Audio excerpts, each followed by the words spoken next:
I am Dr. Harish, NS, consultant, laparoscopic surgeon and surgical gastroenterologist. I am the founder and director of IMAS. I am going to explain about the obesity.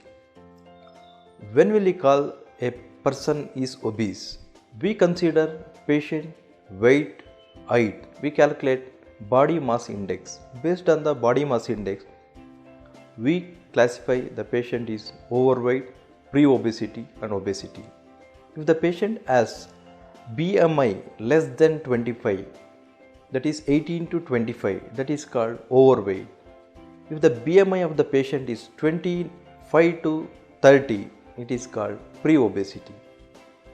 So 30 BMI, it is called obesity, and obesity again we classify the grade 1, grade 2, grade 3 obesity. Today, obesity is one of the epidemiological disease. It is rampant everywhere.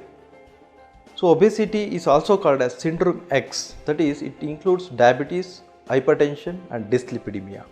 So why we need to treat the obesity? So obesity has so many risk factors, like the patient is more prone to get the diabetes, hypertension, dyslipidemia, arthritis, and the obese patients are having a high risk for malignancy of the colon, malignancy of the breast. That's why we need to treat the obesity as a disease. So what are the different modes of treatment of obesity? So usually we advise lifestyle changes. What are the lifestyle changes we advise? It is diet and exercise. Diet is the most important aspect of management of obesity. So we have to calculate the total calorie requirement for a patient in a day depends on his type of activities. Whether the person is very active and doing a regular activities, or the patient is sedentary lifestyle. Based on that, we need to advise the total calorie requirement per day, and a dietitian should calculate the calories per day. Then we advise the diet accordingly. So, and also the composition of the food is most important aspect in management of the diet in obesity.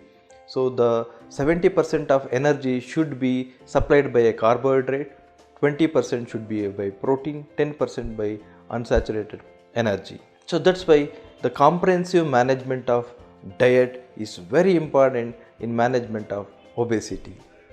Next, I'll talk about the exercise. What type of exercise we advise the patient depends on the patient ability to do the exercises. We advise the patient a regular brisk walk, and if the patient is able to do some aerobic exercise, that is also fine. So that's why the exercise is also plays a major role in management of obesity. The most important aspect in the management of obesity is the patient mindset. Patient should get convinced to reduce his weight. This is the most important aspect of management of obesity. If the patient is obese, if the BMI is more than 30, if the patient has diabetes, hypertension, and he failed in management of diet and exercise, then we can consider a surgical management of obesity. That is called bariatric surgeries. So bariatric surgery revolutionized the management of obesity. We have so many restrictive procedures and bypass procedures in management of obesity. Both the restrictive and bypass procedures has less complication and give a good results, and also they reverse diabetes as well.